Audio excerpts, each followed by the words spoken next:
시청자 여러분 안녕하십니까? MBN 뉴스특보입니다. 오늘 네 분 모셨습니다. 김창민 바른정당 수원갑 조직위원장, 변원봉 자유한국당 수석부대변인, 이동형 시사평론가, 김광진 전 민주당 의원 함께합니다. 안녕하세요. 안녕하세요. 안녕하세요. 예.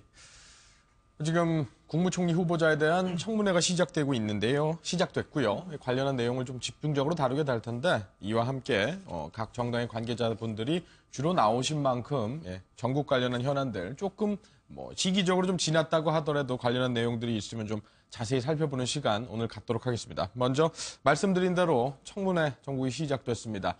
각 당의 입장들 그리고 이낙연 후보자의 발언들 함께 모아서 들어보도록 하겠습니다. 무슨 질문이든 성실히 답변드리고 또 어떠한 꾸지람도 겸허하게 받아들이겠습니다. 제 인생을 되돌아보고 국가의 미래를 생각하는 그런 자리로 삼겠습니다. 주요 쟁점에 대해서 기존에 제출한 자료 말고 오늘 어떤 답변을 통해서 청문위원들 어떻게 설득하겠다 이런 걸 좀 성실하게 말씀드린다고 아까 제가 말씀드린 것 같은데. 자료 제출 문제와 관련해서 야당 쪽 청문위원들이랑 좀 소통하신 바는 없으신가요? 저는 없었고요. 여야 보좌관들 채널 그리고 여야 원내 사령탑 채널 그리고 청문위원 채널에서 무슨 대화가 있었는지는 모르겠습니다만 저는 특별히 없었습니다.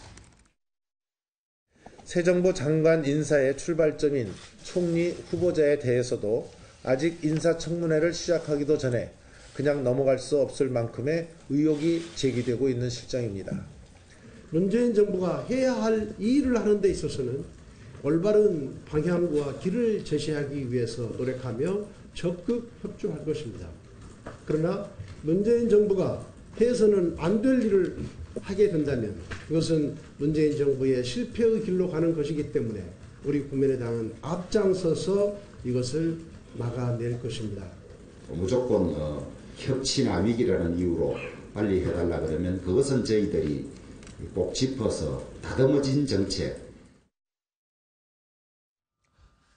네, 아무래도 쟁점은 후보자가 요구한 청문회 자료들을 좀 주지 않고 있다. 이런 부분에 대해서 특히 자유한국당 측에서는 강하게 반발하고 있는 상황이어서 일단은 그 의혹, 제기된 의혹들까지 묶어서 이동형 평론가에게 정리를 부탁드리고 김광진 의원께는 마지막에 여쭤보는 걸로 하겠습니다. 예, 먼저 말씀 주시죠. 네, 지금 특히 이제 야당 쪽에서 자유한국당 쪽에서 이제 강한 좀 불쾌감을 표시하면서 왜 자료를 요구했는데 성실히 제출하지 않느냐 이런 것으로 처음엔 보이콧 이야기까지 했었죠. 그러다가 오늘은 이제 청문회 시작부터 아마 그 문제를 쟁점으로 거론해서 좀 비판한 것 같은데 일단 이낙연 후보자 같은 경우에는 본인이 억울한 면이 있더라도 이건 법에 명시된 거이기 때문에 야당 청문위원들이 요구를 하면 성실하게 자료를 제출할 의무는 있습니다. 그러니까 1000여 건이 지금 넘는 자료이기 때문에 본인이 할 수 없는 것도 있을 테고 또 가족 간 또 이게 일단 출가한 사람들 부분 이런 부분에 있어서는 또 개인의 프라이버시 얘기를 해서 좀 본인은 거기에 쉽게 응낙할 수 없는 그런 점도 있겠지만 기본적으로는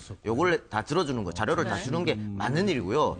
다만 자유한국당에서 지금까지 이런 총리 후보자는 없었다 이런 식으로 하는 것은 조금 마타도가 아닌가 생각되거든요. 왜냐하면 재윤경 민주당 의원도 밝혔지만 이낙연 후보자가 야당의 그 자료 제출 요구에 응답한 것이 80%가 넘습니다.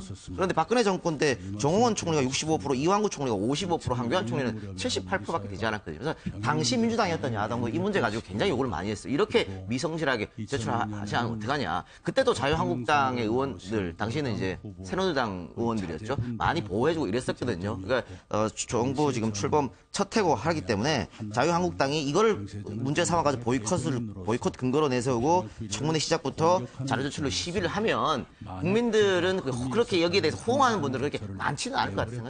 네, 관계자께 직접 들어보죠. 사실 이 문재인 정부 같은 경우에 인수위 기간이 없었기 때문에 준비 시간이 짧았을 겁니다. 또한 이제 국무총리라든가 장관 후보 인선에 있어서도 상당히 시간이 촉박했을 것이고요. 이제 다만 그렇다고 해서 자유한국당의 입장에 있어서도 무조건 발목을 잡겠다거나 아니면 이 사람은 무조건 안 된다 그런 태도는 아닙니다.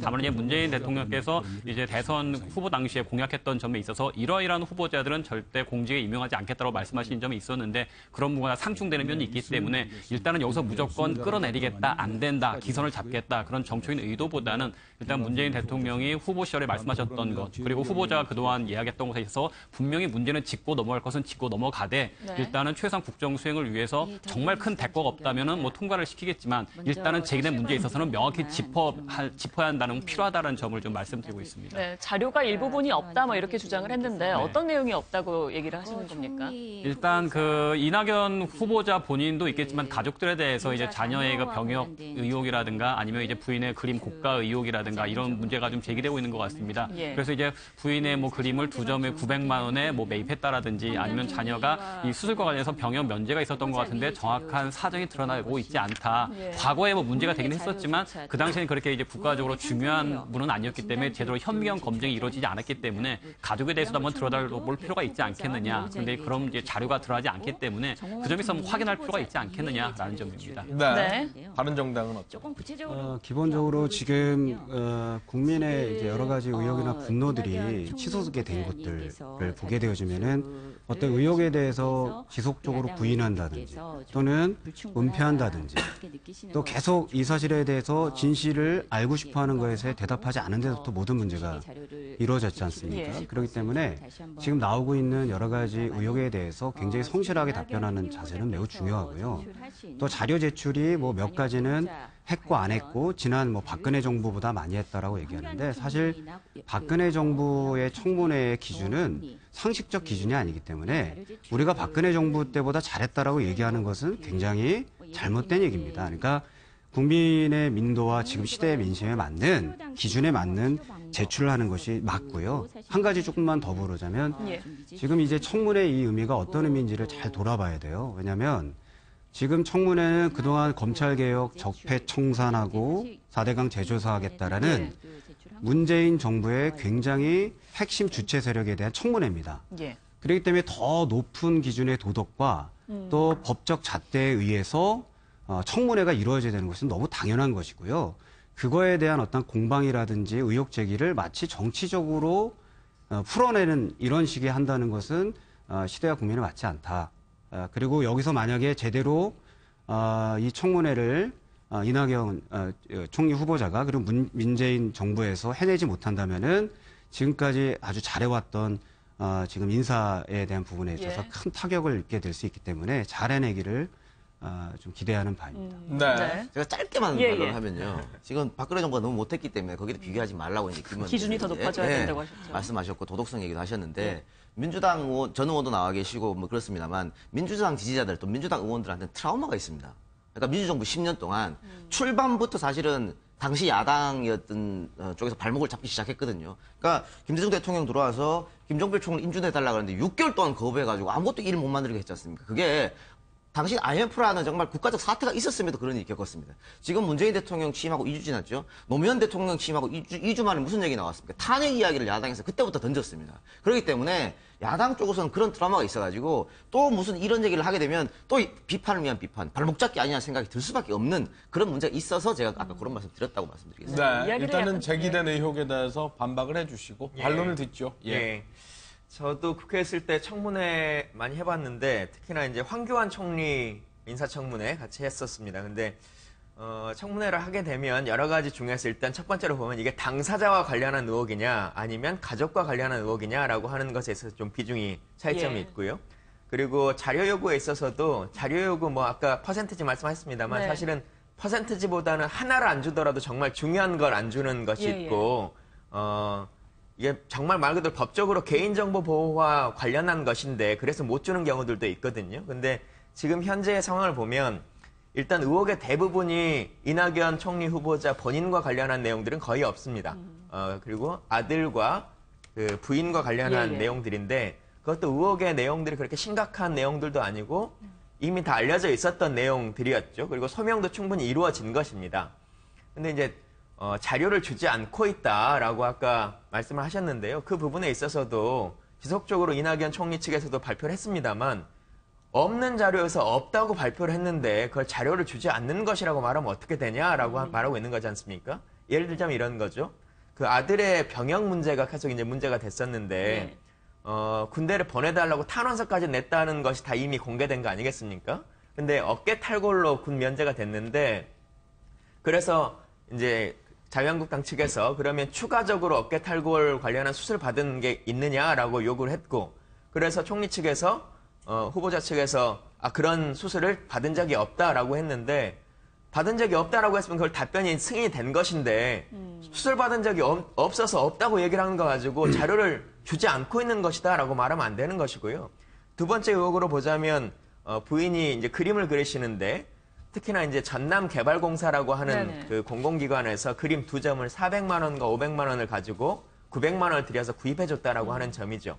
근데 뭐 이 그림이 그만한 가치가 있느냐 없냐의 문제는 뭐 논외로 치더라도 전남개발공사라고 하는 게 이분이 예를 들면 전남도지사 시절에 그걸 구입했다라고 하면 금액의 여부와 상관없이 문제가 될 겁니다. 근데 도지사 취임 11개월 전에 있었던 일인데 그걸 가지고 도지사의 영향력을 행사한 것처럼 이렇게 매도하시는 것은 정상적인 의혹 제기라고 보기는 좀 어려울 것 같습니다. 네. 이 부분 하다 거기서 간단하게만 말씀을 드리면은 사실은 아들에 대한 수술 문제를 말씀하셨었는데 이제 과거 이제 이낙연 후보자의 말씀을 자료를 찾다 보니까 그 진술한 자료를 찾다 보니까 수술을 받고 어깨에 문제가 있어가지고 병의 면제를 받게 됐다라는 게 있었기 때문에 수술 받았다는 본인의 워딩에 대해서 이제 확인했던 건데 이제 와서는 수술을 받은 적이 없다라고 말하니까 그럼 저는 확인을 해야 되지 않겠냐라는 입장인 거죠. 그러면은 과거에 수술을 받았다라는 거는 왜 말씀을 하셨는지 이제 뭐 그런 지엽적인 문제가 계속 나오기 때문에 사실 얘기가 계속 나오는 것으로 볼 수 있을 것 같고요. 또 부인 같은 경우도 사실 도지사 취임 11개월 전이라고 하지만 이낙연 후보자 같은 경우는 그 이전에도 분명히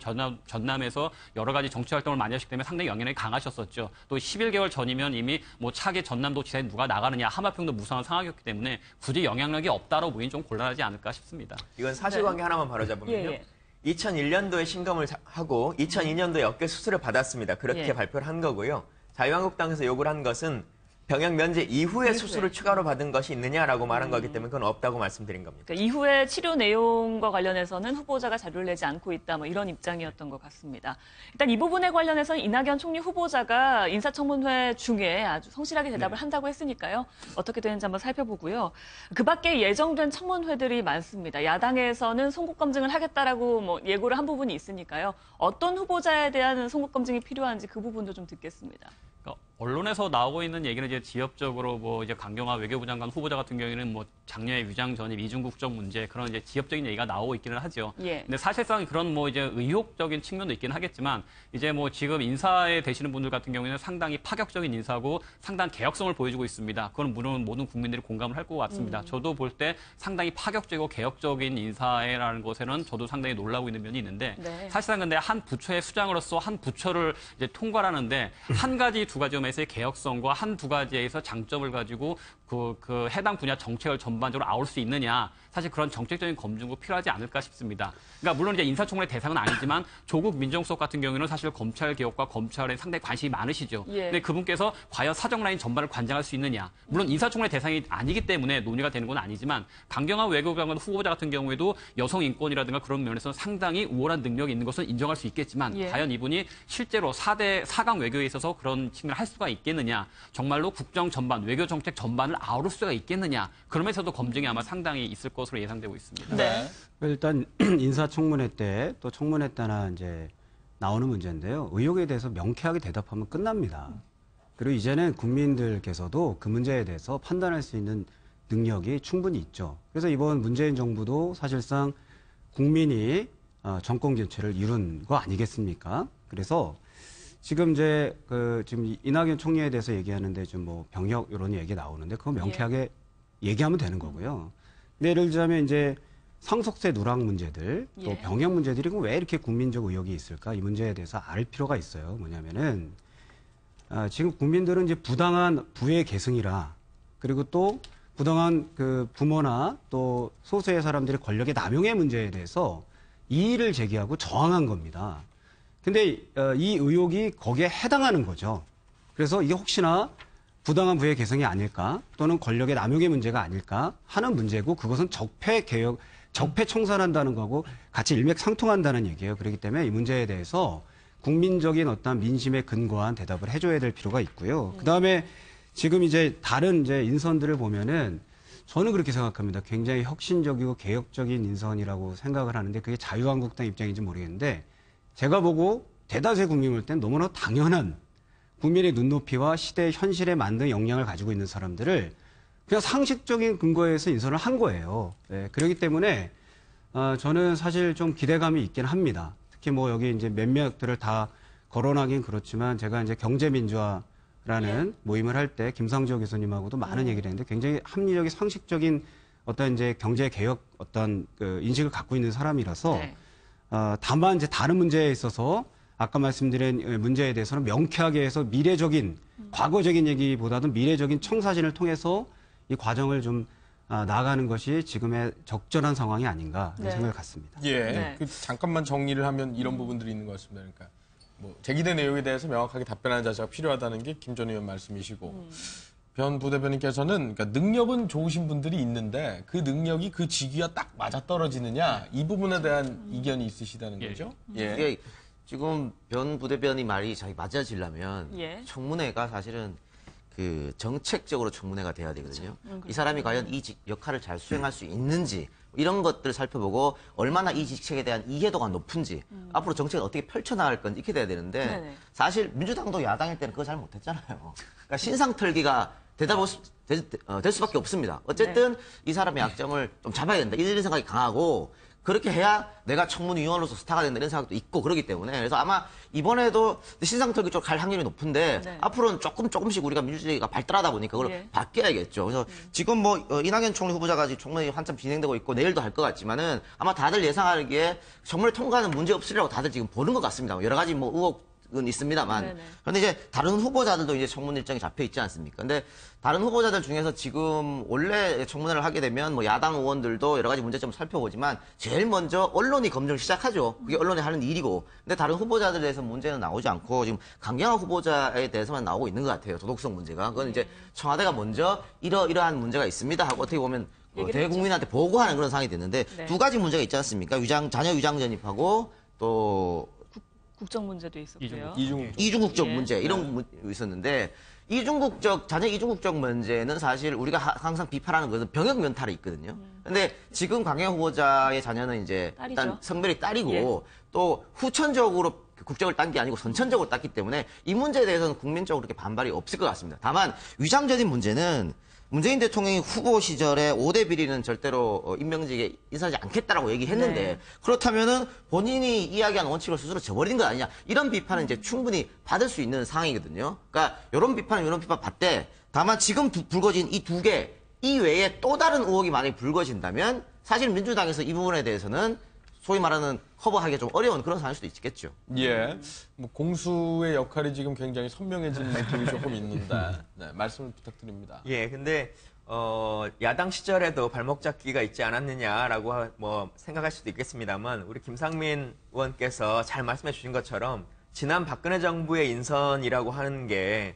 정책 검증으로 가기 전에 먼저 후보자의 도덕적 검증에서 너무 많은 문제점들이 있었던 게 사실이거든요. 그래서 그걸 발목 잡으려고가 아니라 기본적인 검증을 하는 과정에서도 계속 누락되는 것들이 많았었고 이번에는 말씀 주신 것처럼 자질들이 다 괜찮은 분들이 올라와 있고 상식적으로 괜찮은 분들이 다 임명됐기 때문에요. 자유한국당과 바른정당에서도 많이 좀 도와주시면 좋겠습니다. 네, 지금 국무총리 후보자 청문회 관련해서는 말씀해 주신 그런 주요한 쟁점들이 제기되면 현장에 직접 연결해서 직접 그 목소리를 듣는다든지 뭐 취재기자 통해서 한번 듣는다든지 다시금 시간을 프로그램 진행되는 도중에 한번 듣고요. 문재인 대통령이 어제는 노무현 전 대통령의 추도식에 참석을 했었죠. 관련한 추도사를 좀 보시고 향후 일정, 전국 전망에 대해서 논해보는 시간 갖도록 하겠습니다. 노무현 대통령님도 오늘만큼은 여기 어디에선가 우리들 가운데서 모든 분들께 고마워하면서 야 기분 좋다 하실 것 같습니다. 노무현 대통령님 당신이 그립습니다. 보고 싶습니다. 하지만 저는 앞으로 임기 동안 대통령님을 가슴에만 간직하겠습니다. 현직 대통령으로서 이 자리에 참석하는 것은 오늘이 마지막일 것입니다. 이제 당신을 온전히 국민께 돌려드립니다.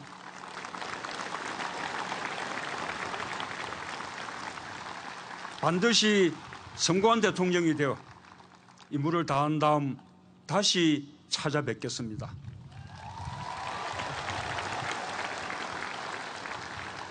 그때 다시 한번 당신이 했던 그 말, 야 기분 좋다, 이렇게 환한 웃음으로 반겨주십시오.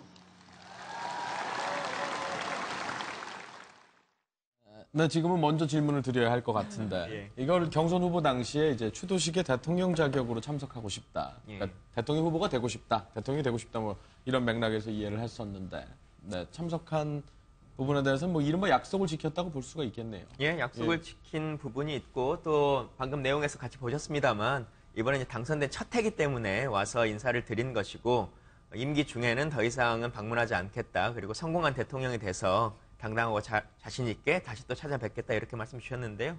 저도 어제 현장에 있었습니다만 많은 분들이 바래왔었던 모습이고 특히나 지지자분들은 더 그렇겠습니다만 또 대통령이 생각하는 것을 위해서 지지자분들이나 다른 사람도 많이 좀 도와줘야겠다라고 하는 그 열망과 마음들이 잘 모여졌던 시간이라고 생각합니다. 네. 굳이 다툼을 붙이려고 하는 거는 아닙니다만, 역대 전 대통령, 다른 전 대통령의 서거한 전 대통령의 추도식도 항상 있곤 했죠. 그래서 이 부분에 대해서 현직 대통령이 참석하는 부분들에 대해서는 이견이 있었던 것도 있었습니다. 비단 노무현 전 대통령을 얘기하는 것이 아니라. 근데 어제는 마침 이렇게 새 대통령이 취임하기도 했고 이래서 분위기가 조금 좋았었는데 자유한국당 같은 경우는 이제 원내대표 개인적인 일정을 이유로 참석하지 않아서 그 부분에 대해서도 혹자에선 얘기를 할 수는 있는 것 같습니다. 네, 그래서 대신 사무총장이 참석을 하셨었죠. 사실 그분에 있어서는 이제 워낙 서로 좀 의견이 많이 다르다 보니까 물론 그렇다고 해서 문재인 대통령이 노무현 전 대통령의 추도식에 참석한 것 자체에 대해서까지 기나게 반대한다 그렇지는 않습니다. 그거 이제 그분의 소신이었고 정책 의지시니까 거기에 대해서는 판단을 할 수 있을 건 아닐 것 같고요. 다만 이제 굳이 한 가지 또 얘기를 하자면은 이제 사실 이제 국민들이 워낙 일상화되어 버렸는데 북한에서 미사일 쏘고 실험을 하더라도 이제 많이 일상화돼 버렸던 것 같습니다. 그리고 이제 예전에 비해서는 예전에 80년대, 90년대에는 미사일 한 방 쏘면 바로 사재기 들어가고 나라가 당장 전쟁 날 것 같은 분위기였는데 지금은 이제 많이 일상화됐던 것 같습니다. 근데 이제 당초 예정됐던 휴가지에서 물론 NSC를 소집을 하시고 대응은 하셨던 것 같기는 하지만 또 국민들의 안정을 위해서 일부러 휴가를 취소하지 않았다. 그리고 또 그 사저에 내려가서도 이제 그 오신 분들과 같이 사진 찍어주시고 상당히 평화로운 모습을 많이 보여주셨었는데 그리고 또 추도식까지 가셨었고요. 이제 지나치게 국가 원수로서는 너무 일상적인 모습이 아니지 않겠느냐. 이제 조금 더 이제 국가의 또 위기 상황이 또 있었던 만큼 그에 합당한 모습도 좀 보여주셨으면 좋지 않았을까라는 생각이 좀 듭니다. 안보적인 측면을 얘기하시는 부분이 있는 것 같은데 안보에 있어서는 바른정당도 글쎄요, 괴를 같이 한다고 표현해도 될까요? 같은 의견이십니까? 안보는 모든 정당, 대한민국의 모든 정치하고 국민들에게는 공통된 이야기라고 생각을 하고요. 그 안보를 이용해 먹는 것은 잘못된 거겠죠. 어제 이제 그 추도식을 보게 되시면 참 지지 여부를 떠나서 참 가슴 뭉클한 좀 드라마틱한 모습이죠. 동지로서 친구로서 찾아가서 자신의 어떤 이제 앞으로의 어떤 대통령의 의지를 이야기하는 그 시간들은 격려받고 또 잘하기를 바라는 마음을 가져야 된다는 생각은 같습니다. 그리고 또 많은 사람들은 그 안에서 그동안 이제 문재인 대통령께서 과거 이야기들, 과거를 해결하겠다라는 메시지를 그동안 보여왔어요. 그래서 일어나는 일들이 굉장히 어떤 이제 분쟁적인 부분들이 많이 일어났었고 또 노무현 전 대통령의 한계를 뛰어넘어야 될 어떤 의무가 문재인 대통령이 있지 않겠습니까? 그러면은 이제는 미래적 비전을 제시해야 됩니다.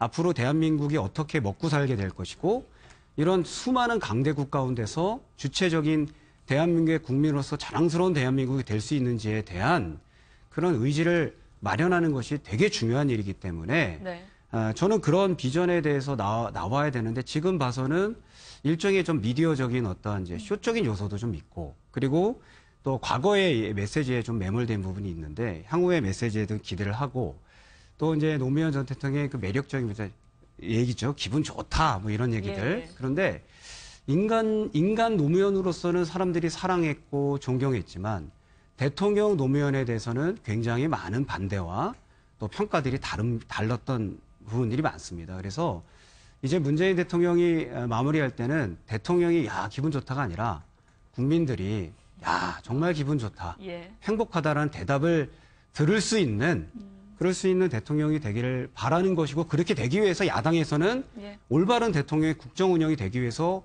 여러 가지 의혹 제기도 하고 또 잘하라고 채찍질하는 게 당연한 건데 네. 그거를 마치 정치 공방으로만 받아들이는 것이 역시 국민이 원하지 않는 적폐입니다. 그래서 그 부분에 대해서 우리가 좀 국민을 믿는 마음으로 넉넉하고 한 발자국 나가는 모습이 정치권에 좀 필요하다 이런 말씀을 좀 드리고 싶습니다. 네. 예, 여론을 좀 환기시켜 볼까요? 어떻습니까? 이런 의견들에 대해서. 뭐 야당으로서 충분히 할 수 있는 이야기인 것이죠. 이야기인데 뭐 변 부대변인께서 굳이 한마디 꼽자고 하시면서 말을 하셨는데 굳이 안 해도 될 것 같기도 하긴 해요. 사실은 뭐 안보 문제에 사실은 뭐 이게 뭐 정략이 있고 어디 있습니까? 여야에 막론하고 다들 이제 심각하게 생각하는 부분이고 다행히 중요하게 생각하는 부분이죠. 대통령도 당연히 그렇기 때문에 즉각 또 NSC를 소집했던 거고 청와대에 있었으면 본인이 또 회의를 주재했겠죠. 근데 사실은 그 예전처럼 뭐 전쟁 분위기 나고 사재기하고 그렇게 그게 좋은 사회는 아니잖아요. 그렇게 되면은 그게 바로 코리안 리스크죠. 외국에서 투자 덜 들어오고 이렇게 하는 거니까.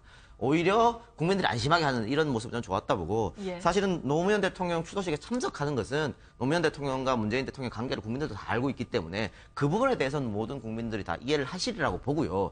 또 김 전 의원께서 지적했던 그런 부분 같은 경우에도 아마 문재인 대통령 본인이 더 잘 이해하리라고 봅니다. 그렇기 때문에 어제 같은 경우에 대통령으로서 이번이 마지막이다라고 선을 그었지 않습니까? 그것은 네. 본인도 그렇고 노 전 대통령도 그렇고 친노만의 대통령은 아니다. 이제 모든 국민의 대통령이 되겠다 하는 그런 의지의 표현이었고 거기 와 계신 많은 추모객들이 그 이야기 듣고 섭섭하다고 생각하지 않고 박수친 것도 문재인 대통령이 성공하고 민주당 정부가 성공해야지 대한민국이 또 성공하는 거 아니겠습니까? 그런 의미로 했던 거기 때문에 조금 좀 선한 어떤 그런 눈으로 좀 봐주시면 어떨까라는 생각 들었는데. 네. 그러니까 과거에 묻히기보다는 좀 미래로 나가는 이야기를 해야 된다 이런 말씀을 해주셨는데요. 과거에 문제가 있다면 그것은 고치고 가겠다라는 것은 분명한 것 같습니다. 일단 4대강 정책에 문제가 있는지 감찰을 지시한 바도 있는데요. 이 부분과 관련해서 먼저 이야기 나누기 전에 영상을 보시고 이야기 이어가겠습니다. 앞으로 이제 폭염은 계속될 거고, 그다음에 기상은 뭐 비가 많이 왔다 적게 왔다 하는데, 그거 어떻게 그거 다 감당할 수 있게끔 돼야지 언제까지 기상 핑계 될 겁니까? 여기에 대해서 아마 전 정부와의 뭐 그런 색깔 지우기라든가 이런 시각으로 보는 뭐 그런 시선도 있을 수 있겠습니다만은 그런 생각은 전혀 반영되어 있지 않습니다. 오히려 당면한 4대강 문제를 어떻게 이 본격적인 여름이 닥치기 전에 정리할 것인가 하는 생각과 또 하나 정부가 왜 이렇게 조금 성급하게 혹은 졸속으로 이 대규모 국책 사업을 시행했던가에 대해서 확인해 보고 싶은. 어떤 이유로 이 감사를 지시했든 이것은 전형적인 정치 감사이자 법적 위반 절차라고 생각합니다. 권력기관을 청와대에서 철저히 독립시키겠다는 것이 이 정부의 약속인데 이미 3차례나 감사가 이루어진 전 정권의 4대강 사업을 또 같은 기관에 감사시키는 것이 정치 감사가 아니고 무엇이겠습니까?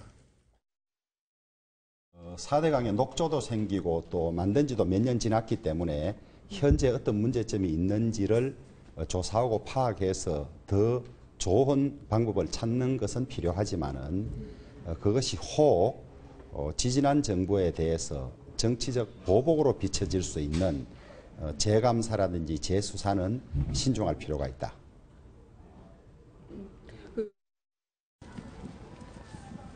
모처럼 와서 보니까 감기도 무량하지만은 보니까 정말 잘했다. 그렇게 하고 이 지역에서 잘 관리를 하고 있다. 이렇게 생각을 하고 있고 옛날에 내가 그 서울시장 때 여기 물이 넘쳐나가지고 그래 서울시장 여기 와서 이 물이 더 넘치면 서울시에 어떤 영향을 줄까 이 생각을 좀 했을 때 있었습니다. 근데 지금은 아주 참 마음이 떳떳하고 좋습니다. 아주.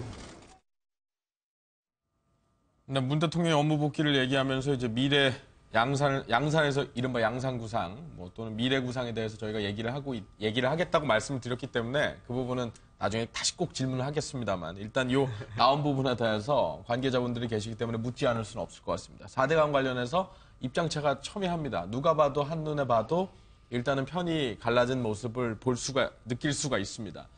김수현 사회수석의 얘기를 들어봤는데 이제 표현이 뭐랄까요 좀 백브리핑을 통해서 여러 가지 설명을 했습니다만 저 말씀으로만 듣고는 그럼 국민들 입장에서 뭘 감사하겠다는 건지 조금 이해가 안 되는 부분도 있을 수 있습니다. 그 부분에 대해서 먼저 설명해 주시죠. 예. 발생한 일인데 어떻게 할 거냐라고 또 재감사를 왜 하냐라고 하는 싱크들도 있었습니다만 지금 국민들이 생각하시기에 어쨌든 4대강에 문제점이 있다. 물론 처음에 시작될 때의 정책 개발 과정에 있어서의 절차는 정당했는 것인지 진행되는 과정에 있어서의 상황은 어땠는지라고 하는 부분도 있겠지만 지금 당장의 이 녹조 문제를 비롯해서 현재의 현상 등을 어떻게 문제를 해결할 것이며 이 방법은 어떤 것이 있겠느냐라고 하는 것까지 지금 다 알아봐야 되는 거 아니겠습니까? 그래서 그동안 이제 국토부가 관리해 왔었던 이 문제점들을 환경부가 다시 이관해서 사업을 진행하는 것으로 이제 조정하고 있는 것인데요. 예. 저는 국민들 모두가 바라는 것은 그 전반적인 모든 것을 다 확인해 봤으면 좋겠다라고 하는 것이라고 생각합니다. 감사원의 감사가 2번, 3번 뭐 이렇게 이루어졌지만 실제로는 그것을 진행했던 정부에서 그대로 감사를 했던 것이기 때문에 국민들이 납득하기에 정상적인 감사가 이루어졌다라고 느껴지지 않는다라고 하는 것이 다수의 국민들의 뜻이기 때문에요. 네. 다시 한번 면밀하게 검토를 해서 재감사가 필요하다고 생각합니다. 지금 한 여론조사 결과도 나오고 있긴 한데요. 4대강과 자원외교 방산 비리가 두루두루를 물어봤을 때 필요하다, 재조사가 필요하다는 의견이 높긴 합니다만 이 부분에 대해서는 당연히 의견이 엇갈릴 것이고 분명히 정치적으로 좀 세력 간의 찬반이 갈릴 사안인데 시기적으로 좀 이른 거 아니냐 이런 의견도 있는 것 같습니다. 당의 입장들을 지금 들어보겠습니다. 지난 정권에서 이제 이명박 정권이라든가 박근혜 정권에서 했었던 일에 대해서는 국민들이 상당히 이제 많이 실망감이 크시기 때문에 어떤 여론조사를 하더라도 아마 다 필요하다라는 조사가 나올 겁니다. 그건 정의소도 당연히 인지를 하고 있는 상황인데 예. 4대강 관련해서 이제 박근혜 정권 때도 한번 조사가 있었죠. 그래서 건설사들의 입찰 담합이라든가 여러 가지 이제 형법적으로 문제되는 상황에 대해서는 한번 단죄가 있었습니다. 근데 이제 사실상 다시 한번 또 들여다보겠다라는 건데 그러면은 실패한 정책, 그러니까 실패라고 평가하는 정책에 대해서 다시 한번 재검증되는 선례가 남길 수가 있는데 지금 약간은 지금 워딩이 좀 많이 달라지는 게 우리 김광진 의원님 말씀하시는 거는 다각도로 살펴보겠다. 그럼 예. 정말 녹조가 4대강 때문에 문제가 되는 것이니까 환경부에서 조사를 해가지고 4대강 이 보를 철거하면 다시 녹조가 없어진다라든지 그런 문제에 집착을 해서 아마 지루하겠다 한다라면 당연히 할 수가 있겠죠. 근데 지금 나오는 여러 가지 문제 네네. 같은 경우에는 단순히 건설사들의 입찰 담합 같은 소형 비리가 아니라 이렇게 졸속적으로 대규모 국책 사업을 취했던 것은 결국 정권과 어떤 연기가 있지 않느냐라는 뉘앙스로 흘러나오고 있게 되거든요. 그러니까 결과적으로 사실상 국민들도 필요하다고 얘기를 하는 것은 물론 그런 녹조 같은 문제도 있긴 하겠지만 분명히 이것도 정권과 문제가 있지 않겠느냐. 그러니까 정치 감사를 비출 수밖에 없다라는 겁니다. 네. 그러니까 실패한 정책에 대해서 수정하고 한다는 건 분명히 가능하겠지만 그것에 대해서는 수사가 아니라 다른 조사라든가 TF를 통해서 대안을 찾는 방식이 돼야 되는 것인데 지금 감사원이라든가 여러 기관을 통해서 다시 한번 들여다보겠다라는 것은 결과적으로 정치 감사 내지는 분명히 뭔가 의혹이 있을 것이다. 파헤치겠다. 실패한 정책의 예. 정책 그 결정권자에 대해서는 감사할 필요가 없다고 생각하시는 건가요? 아니 전혀 그렇진 않죠. 그러니까 그 실패한 것에 대해서 필요하다는 것이 아니라 물론 아직 이명박 전 대통령이라든가 4대강을 찬성했다는 사람들은 4대강이 있었기 때문에 홍수피라든가 여러 문제에 있어서 오히려 득을 봤다라고 지금 상반의 주장을 하고 있습니다. 그러니까 거기에 대해서 정말 그것이 민주당 쪽에서 얘기하듯이 실패한 정책인지 아니면 성공한 정책에 대해서는 정말 중립적인 기관이라가 단서 평가를 해야 되는 것인데 그것을 지나쳐서 이건 실패로 단정을 해놓고 여기서 조사를 해가지고 수사까지 가야 된다라는 뉘앙스로 나오고 있기 때문에 이것이 정치 감사로 비춰지는 것이 아니냐 그런 말씀입니다. 저는 이 문제 너무 복잡하고 또 너무 정치적으로 말씀을 하시는데요. 일단 이제 국민의 입장으로 좀 이야기를 좀 나누자면 예. 이제 국민이 그 녹조 라떼를 먹으면 안 되죠.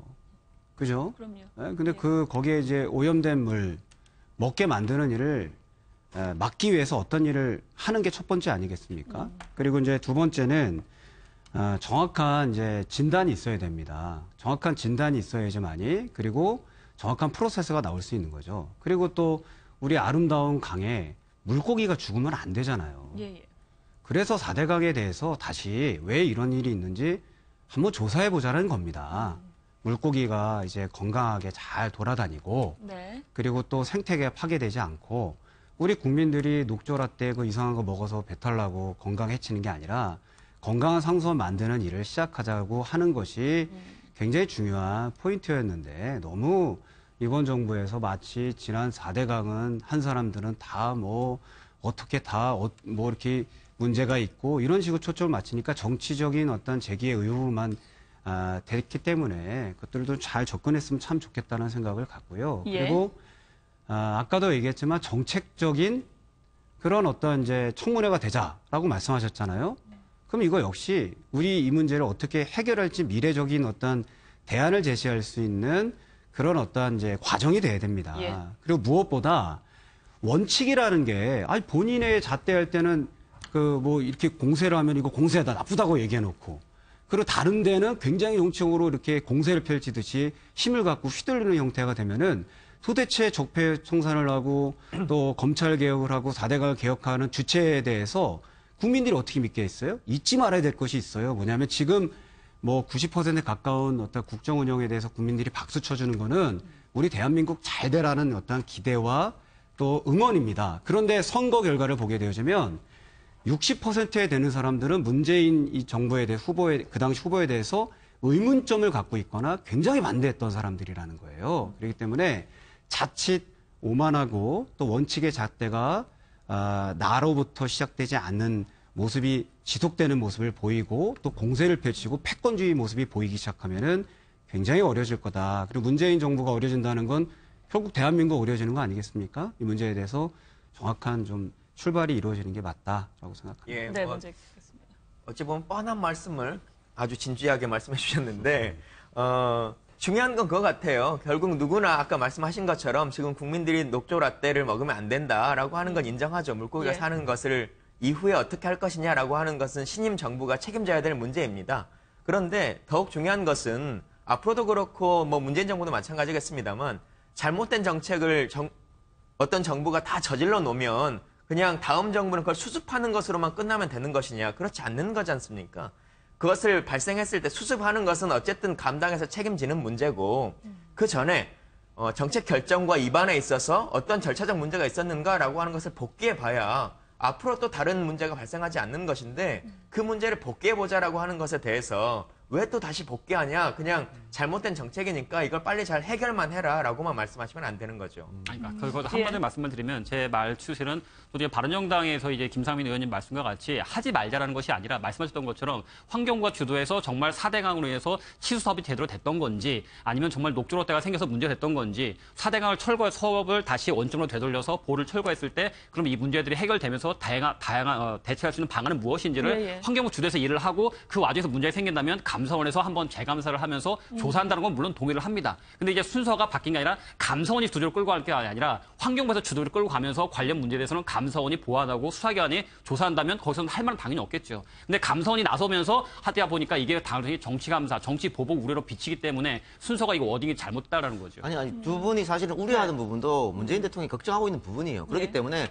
4대강 감사 지시하면서 제일 먼저 행정지시를 뭐 했냐면 보부터 열으라고 얘기한 겁니다. 그래서 보를 열고 나서 그럼 1년 동안 보 열고 나서 강이 어떻게 변하는지 녹조할 때는 없어졌는지 물고기 다시 살 수 있는지 보고 환경부가 평가라고 일단 지시를 먼저 내렸거든요. 그리고 나서 감사를 했기 때문에 그 부분에 선언에는 문제가 없는 것 같고요. 이 4대강 조사 부분은 일단은 문재인 대통령 후보 시절에 공약으로 이제 일단 낸 겁니다. 그런데 공약 실천 부분에서 이제 이행하는 상황인 것이고요.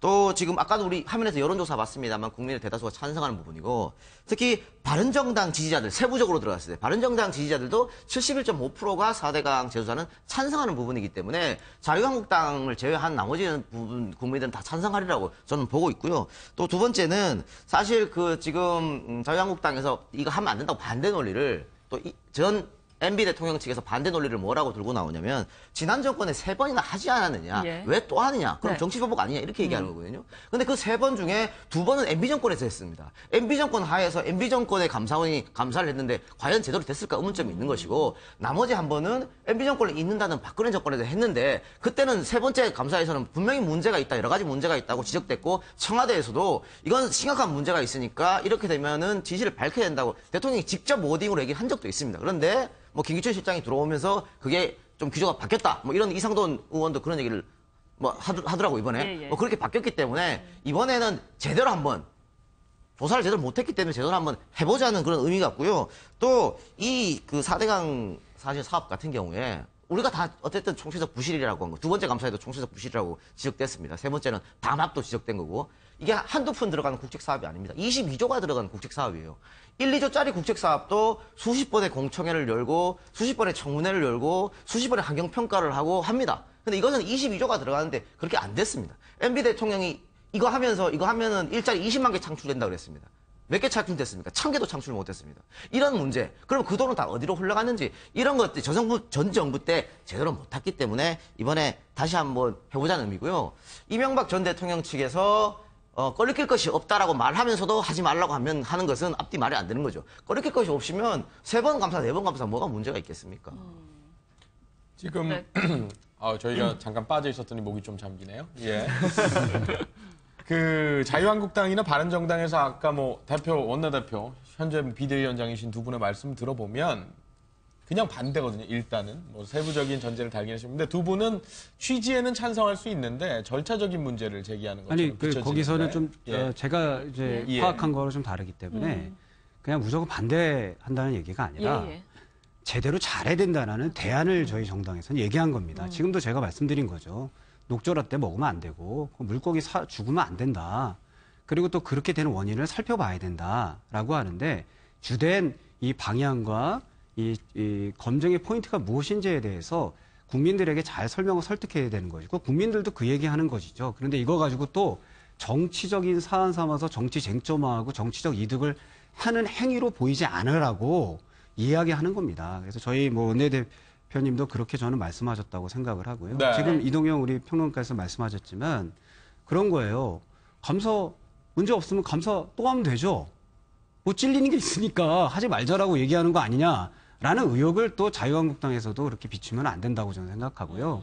진실 앞에서 당당하면 이 문제도 해결되는 문제라고 생각을 합니다. 저도 이제 예전에 이제 상임위에 있을 때 환경노동에 있어서 가지고 그래서 이 문제에 대해서 많이 들여다봤었고 그리고 예. 또 현장도 많이 가봤습니다. 근데 문제가 여러 가지 의혹이 될 만한 문제는 있기 때문에 이 문제 좀 말끔하게 해가고 큰 대형 이 정책 국책 사업 같은 경우는 다시는 어떠한 특정 이익들 하지 못하게끔 이 단도리를 확실하게 짚을 필요는 있습니다. 네. 그건 여야 문제 다 떠난 문제죠, 그죠? 그렇습니다. 네. 그걸 하자는 겁니다. 네, 그렇기 때문에 이 문제에 대해서는 우리가 같이 살펴봐야 된다라는 부분. 제일 아쉬운 부분이 보십시오. 어쨌든 강 재정비 하는데 22조라는 돈이 들어가지 않습니까? 우리 지금 일자리가 없어서 청년들이 굉장히 난린데 22조가 얼마나 큰 돈이냐면 연봉 한 2,500만 원씩 해서 100만 명 일자리를 창출할 수 있는 그런 돈입니다. 그 엄청난 돈을 과연 우리가 죄송한데요. 말씀 주셨는데 그거는 좀 과대한 좀 얘기가 될 수 있기 때문에 예. 22조 갖고 청년 일자리 창출할 수 있는 거는 좀 다른 문제고요. 그리고 그만큼 큰 그거는 돈이라는 의미죠. 그렇죠. 예. 예, 그만큼 큰 돈이고 이제 경제 활성화가 잘 되고 그리고 또 기업들이 잘 이제 기업할 수 있는 환경이 조성될 때 일자리가 창출되는 거 아니겠습니까? 예. 지금 이 부분에 대해서 그러니까 결국엔 정치적인 요소 때문에 문제 제기를 한다라는 취지에는 어쨌든 방점이 찍힌 것 같은데 문재인 대통령이 다음 이제 뭐 업무 지시 양식이 될 수도 있고 어떤 식으로든 얘기를 하게 된다면 이제 반대쪽에서 우려하는 부분은 뭐 이제는 그런 방산 비리 관련해서냐 그 얘기는 또다시 정치적인 요소로 좀 해석될 수 있는 부분이 아니냐 이런 얘기를 할 것 같아요. 김진표 위원장이 방산 비리부터 네. 끊겠다라고 얘기하기도 뭐 했고. 사자방이라는 얘기도 그동안 예. 있기도 했었고요. 네, 그래서 그 부분에 대해서 먼저 말씀을 하시고 얘기 한번 더 듣고 가죠. 예. 근데 뭐 사자방 아까 여론조사 나왔습니다만 국민들이 현재 이명박근혜 정부에서 가장 의혹이라고 생각하고 있는 부분의 3대 포인트가 그것이라고 생각합니다. 그리고 뭐 방산비리는 꼭 어떤 정권의 차원의 문제는 아니겠습니다만 국민의 감정상 이 부분은 정말 대한민국의 적폐다. 이걸 해결해야 된다라고 하는 감정이 남아있는 것이 방산비리인 것이죠. 그래서 지난번에 이제 국정기획위원회의 김진표 위원장도 그 말을 했습니다만 방산비리에 관련한 재조사를 엄중하게 하겠다. 예. 그리고 청와대에서도 이번에 직제 개편을 하면서 국방개혁 비서관이라고 하는 자리를 새로 신설하기도 하고 예. 또 군비와 관련한 부분, 군비 통제를 담당하는 비서관을 새로 신설하기도 했습니다. 그만큼 우리 군의 방산 비리 문제나 국방 개혁의 문제에 대해서 대통령과 통수권자가 어떤 입장을 갖고 있는가라고 하는 것을 보여주는 것 같고요. 자원외교와 방산 비리 그리고 4대강 이 문제는 과거의 어떤 청산의 문제를 넘어서서 대한민국이 좀 새로워지는 어떤 과정에 있어서 꼭 필요한 재조사의 3가지 범죄라고 저는 생각합니다. 그럼 제가 짧게 보태고 넘어갑니다. 예. 일단 방산 비리 같은 경우는 정말 이게 진정한 종북 세력입니다. 방산 비리를 저지르는 사람들이. 북에다가 이적행위 하는 거 아니겠어요? 우리 군을 현대화시키고 강한 군을 만들어야 되는데 그걸 비료로 해가지고 좋지 않은 물건 납품하고 쓸데없는 거 납품하고 하면 이게 정말 이적행위인 것이죠. 그래서 이거는 철저하게 재수사를 해야 되는 거고 문제는 수사해서 처벌하는데 방점을 두면 저는 안 된다고 봅니다. 예. 그건 뭐 당연히 해야 하는 거지만 예, 예. 거기에다 방점을 두지 말고 처벌 강화보다는 경쟁력을 강화하는데 우리가 사실 국방부에 상당한 국민 세금을 투여하고 있음에도 불구하고 뭐 재래식 무기라든가 이런 데서 북한한테 이길 수가 없다라든가 북한하고 1대1로 맞대결하면은 질 수도 있다든가 이런 걸 국방부 관계자가 국회에 나와서 얘기하지 않습니까?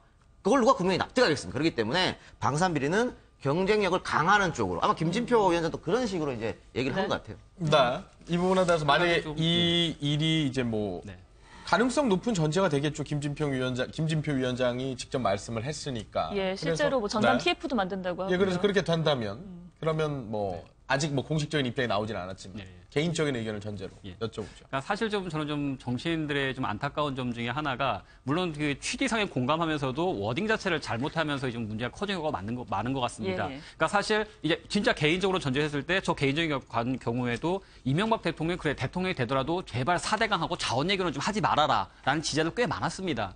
그러니까 모든 자유한국당 소속 의원이나 자유한국당에 지지하는 분들이 사자방에 대해서 뭐 감사하는 거 반대한다. 그렇진 않습니다. 당연히 들여다봐야 되고 4대강 녹조락 때 검토를 해야 되고 자원외교 검증을 해야 되고 방산비리 근절해야 됩니다. 당연히 맞습니다. 그러면은 현 일에 실패한 정책들, 잘못됐다고 평가된 정책들에 대해서 검증을 하고 대안을 제시하는 것이 필요하다라는 것에 방점이 찍히면 좋겠는데 이제 정치하시는 분들은 그 이후를 생각하다 보니까 결국 이것을 하게 된다면 결국 이게 정치 보호로 가지 않겠느냐 하다 보니까 지나치게 앞 단계를 생략하고 뒤에 말씀만 하시는 거죠.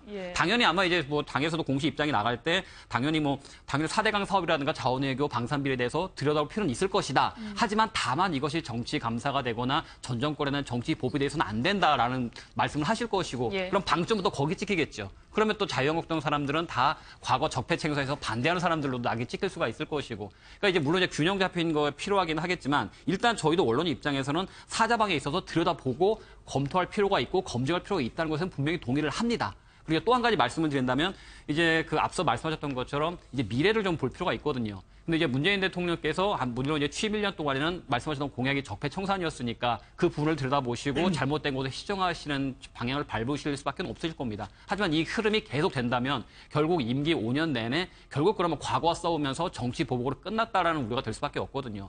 YS 같은 경우에도 임기 초반에 역사 바로 세우기로 상당한 지지를 얻었었지만 결국 임기 말까지 역사 바로 세우기와 과거에 집착하다 보니까 언제는 역사가 누워 있었냐 그런 비난을 받으면서 이제 제발 경제 좀 살려라라는 말까지 듣지 않았습니까? 문재인 대통령도 사실 그러니까 지금 당장 필요한 것, 대통령에게 필요한 것은 국민 통합과 소통과 경제를 살리라는 지상 명제도 있는 만큼 적폐청산이라는 워딩에 너무 이제 매몰되지는 마시고 이제 좀 미래에 대한 면도 말씀하셨던 것처럼 과거도 중요하지만 미래도 중요하다. 거기서 좀 방점을 찍었으면 하는 바람이 좀 있습니다. 이런 거죠. 뭐냐면은 지금 일단은 지금 비리에 대한 의혹 다 해결돼야 되고 또 잘 살펴야 됩니다. 근데 왜 방산 비리가 일어나는지에 대해서 좀 얘기를 해줄 필요가 있는 거예요. 그러니까 우리가 판단할 때 이런 문제가 있는데 왜 문제가 있는지, 무엇이 문제인지, 그리고 이것이 어떻게 일어난지에 대해서 정확하게 어떤 이제 진단을 얘기해 주면은 아마 국민들의 더 큰 호응을 얻을 수 있지 않을까 생각을 하고요. 또 하나는 이제 마음을 되게 시원하게 해주고 있는 건 사실이에요. 지금 이제 현재 한 2주 동안. 그런데 그 정치 개혁, 선언, 그런 면으로 이제 마음을 시원하게 해주면 정치라는 것은 사실은 우리 국민이 먹고 사는 문제를 해결하는 문제입니다. 그래서 이 마음을 채우는 것은 잠깐이고, 그 다음에 우리 삶을 채워야 돼요. 이 삶을 채우는 일에 대해서 어떻게 될 것이냐. 물론 방산, 자원, 기타 등등 이런 국격의 문제고 또 이것이 우리가 안전한 대한민국, 또 행복한 대한민국을 만드는 데 기본 베이스 안에 이게 잘못 작동되고 있었던 부분들을 이제 풀어내는 시작이기 때문에 계속 이제 자유한국당에서 문제 제기하는 문제도 그렇고 또 다른 여러 국민당, 여러 당 그리고 또 저희 이제 당에서도 우려하는 거는 뭐냐면은 그런 거 아니겠습니까? 계속 인기 영합적이고 정치적이고 이미지적이고 선언적이고 이런 것에 이제 국민들은 너무 지쳤거든요. 삶이 너무 괴롭고 힘든데 소수의 사람들이 자기네들만 해먹는 그 모습을 보니까 거기에 엄청난 분노가 생긴 겁니다. 지금 이제 잠깐 동안은 그거에 대한 기대감을 주겠지만 이거는 이제 여야할 것 없이 다 함께 풀어야 될 되게 중요한 문제이다라는 말씀을 드립니다. 네, 그러니까 뭐 문제에 대해서는 해결을 해나가야 된다에 대해서는 뭐 다 공감을 하시는데 어디까지 따져볼 것이고 어떻게 따져볼 것이냐 이 부분에 대해서 이견이 있는 것 같습니다. 어제 이야기도 좀 나눠보죠. 박근혜 전 대통령이 재판을 받았습니다. 53일 만에 모습을 드러냈는데요. 국민들은 어떻게 느끼고 있었을지 먼저 영상 보시고 이야기 나눠보겠습니다. 뭐 저희는 유감스럽지만 재판부의 결정이기 때문에 받아들이도록 그렇게 한다고 아까 말씀을 올렸습니다. 무엇보다 기록 검토 시간이 많이 필요하다라는 거를 많이 어필을 하셨는데요. 이 부분에 대해서는 어떻게 생각하십니까? 사실이니까요. 향후 일정에 대해서 무리가 있는 부분이 있습니까? 욕하지 않겠습니다. 오늘 뭐 여러 가지 말을 많이 했습니다. 이게 이제 그 정치적인 투쟁은 끝났다. 걱정이 드라마틱한 정치적인 투쟁은 끝났다. 이제 남아 있는 것은 법정에서 가려야 되는데 법정에서는 법과 정의, 양심, 이성에 따라서 법정에서 판결을 해주기 바란다. 이렇게 그냥 간곡하게 부탁을 했습니다. 후보들이 아직도 자기가 왜 거기 앉아 있는지 억울해하기만 하는 것 같아서 보기 안타까웠습니다. 앞으로는 그런 수치스러운 역사가 다시는 생기면 안 되겠죠. 깨끗한 대한민국이 되고 전 뭐랄까 새로운 대한민국이 됐으면 좋겠습니다.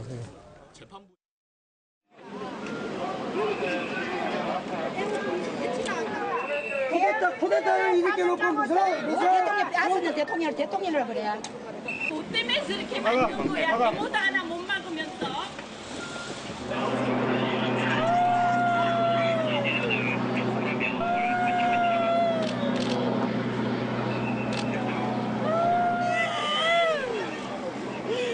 박근혜 대통령이 문제도 안 진 사람이 어떻게 사형을 당하냐고요. 네, 먼저 유영하 변호사와 이경재 변호사의 이야기에 이어서 방청을 했던 어제 시민들의 이야기를 들어봤고요. 또 박 전 대통령을 지지하는 분들이 집회를 하는 모습까지 보셨습니다. 네, 현장에 그런 분들이 있었다는 그런 분위기적인 측면에 대해서 네. 저희가 전달을 해드린 거고, 뭐 그거에 대한 어떤 반대적인 의견을 왜 담지 않았냐 이런 부분에 대해서는 양해를 부탁드리겠습니다. 그런 모습들이 자연스럽게 펼쳐져서 저희가 일단 취재를 했다라는 점에 대해서 양해를 구하겠습니다. 한국당을 제외한 나머지 당들은 뭐 대부분 박 전 대통령이 진실을 밝히고 용서를 구해야 된다 이런 입장. 네. 이신데 한국당은 공정한 재판을 일단은 그 부분에 뭐 이 얘기도 저희가 보지 못한 다른 입장이 있는 겁니까?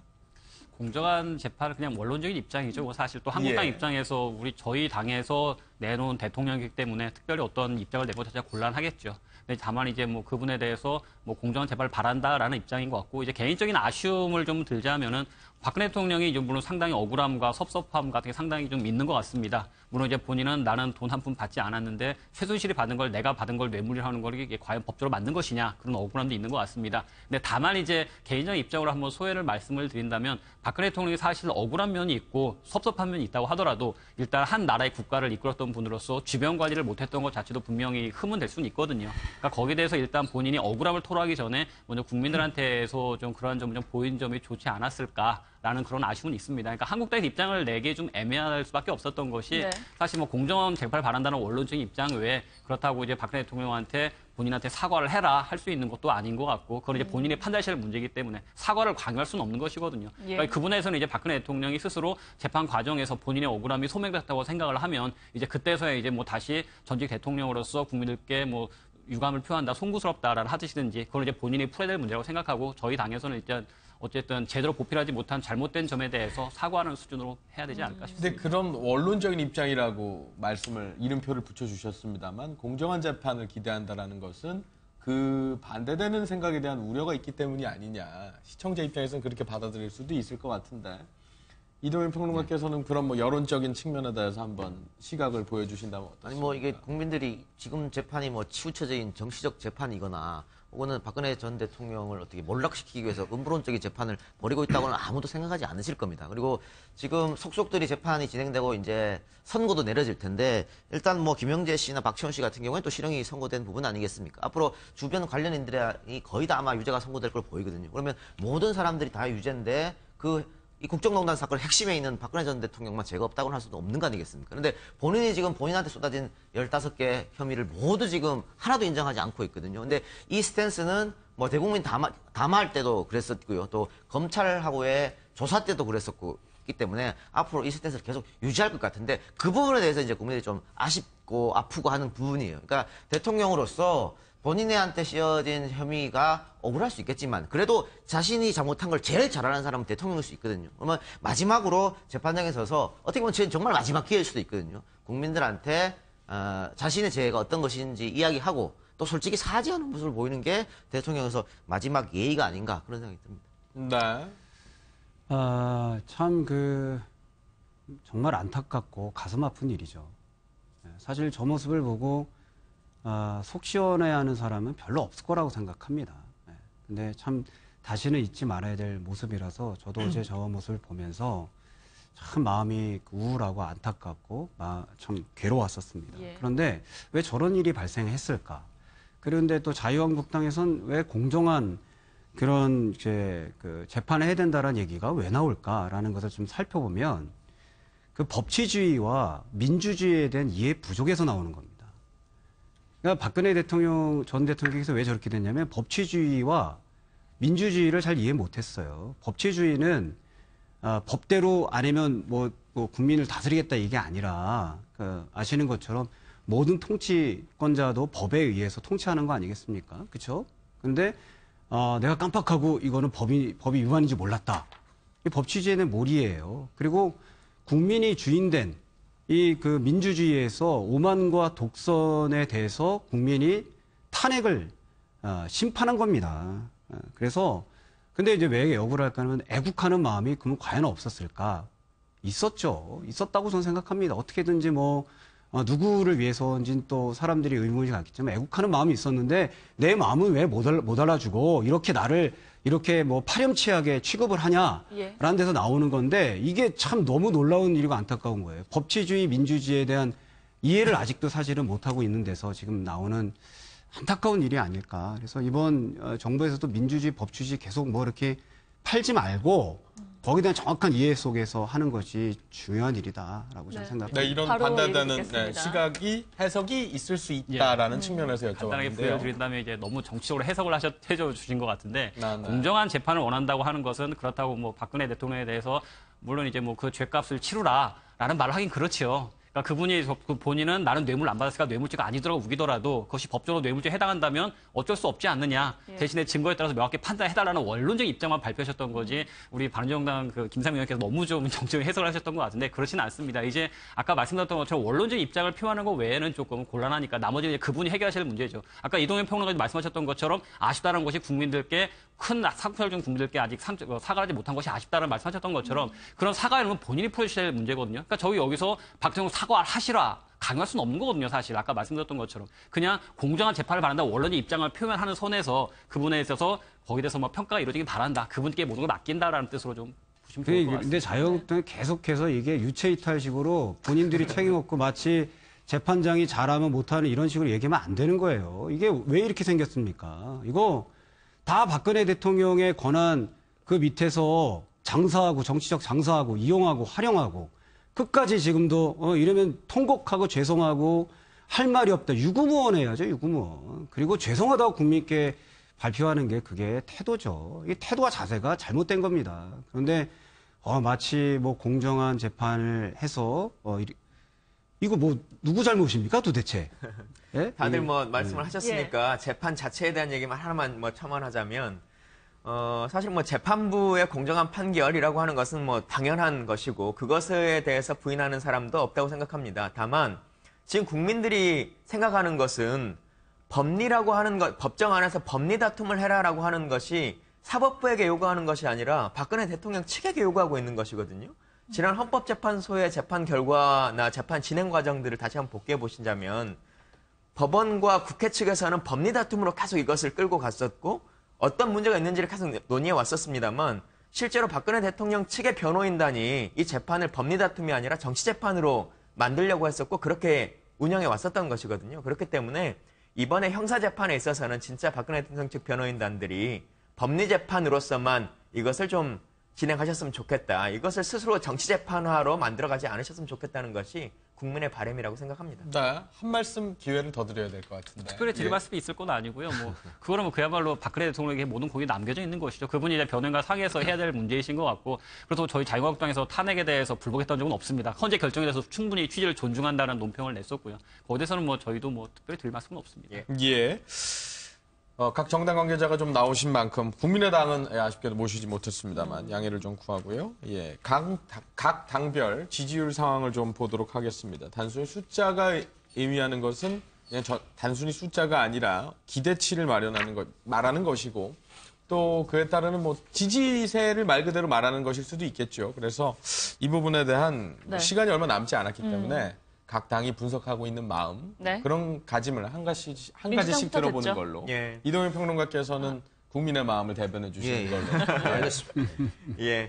뭐 지금 대통령에 대한 지지율이 90% 가까이 있는 것이고 저희 당에 대한 지지율도 50%에 육박하는 그런 지지율인데요. 예. 물론 이제 집권 초기 2주밖에 되지 않은 허니문 기간이고 또 지금은 뭐 아직까지는 장차관들의 인선이나 이런 것들이 다 완벽하게 이루어진 상태가 아니기 때문에 조금은 더 국민들이 우호적인 시선에서 바라봐 주시는 게 아닐까라고 하는 생각은 있습니다. 네.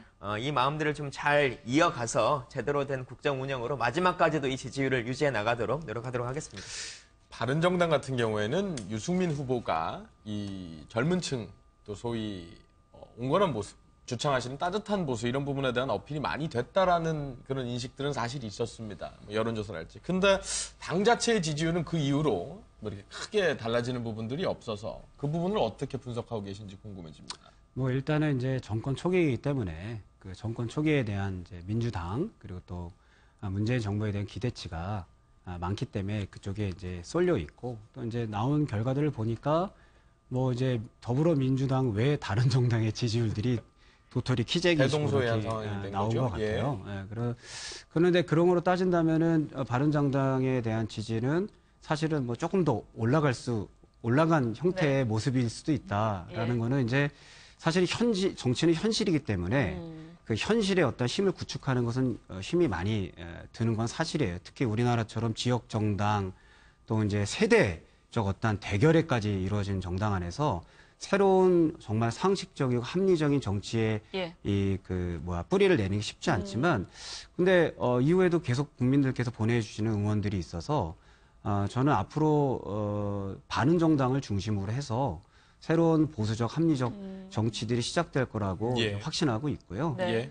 그 과제들 하려면 이제 이번에 당대표 선거 잘 치러야 예. 되고 또 기대에 부응해야 되지 않을까 이런 생각합니다. 네, 자유한국당엔 계속 이런 얘기만 하는 것 같긴 한데 일단 제1야당 치고는 지지율이 좀 낮다 이런 평가가 많습니다. 상당히 낮죠. 어떻게 현실이니까요. 저희도 또 대선 때 얻었던 것에 이제 반 정도로 지지율이 좀 폭락을 한 상황이긴 한데 물론 정권 초기라 여러 가지 상황이 있을 수는 있을 겁니다.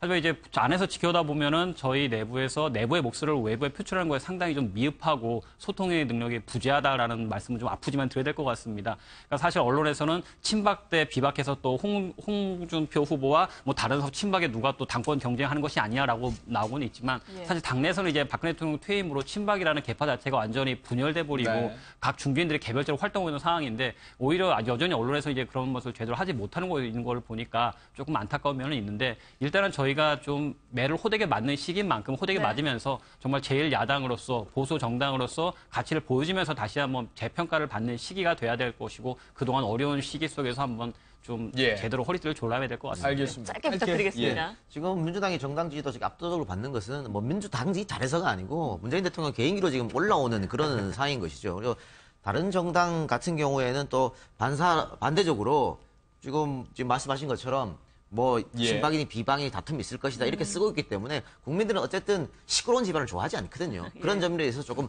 지지율이 떨어지는 그런 모습 보였고요. 지금 아까 허니문 기간이라고 얘기했지만 알겠습니다. 이 허니문 기간이 언제 갈지는 모르겠어요. 언제까지 갈지는 모르겠어요.